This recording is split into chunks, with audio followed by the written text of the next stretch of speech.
Si Marcelo H. del Pilar ay isang kilalang personalidad sa kasaysayan ng Pilipinas, partikular sa panahon ng paglaban para sa kalayaan laban sa mga Espanyol.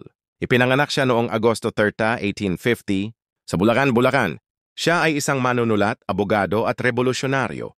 Isa siya sa mga pinuno ng kilusang propaganda na naglalayong makamit ang reforma at pagkakapantay-pantay para sa mga Pilipino sa ilalim ng pamumuno ng Espanya. Ang kanyang mga isinulat, lalo na sa pahayagang La Solidaridad, ay nagbigay inspirasyon sa maraming Pilipino upang lumaban para sa kanilang karapatan at kalayaan. Ang kanyang mga akda ay nagpahayag ng mga hinaing ng mga Pilipino at nagtaguyod ng nasyonalismo. Si Del Pilar ay kilala rin sa kanyang mga alias tulad ni Plaridel at Dolores Manapat. Ang kanyang kontribusyon sa paglaban para sa kalayaan ng Pilipinas ay hindi matatawaran. Okay, just follow my channel and share para sa iba pang kaalaman. Thank you and good day.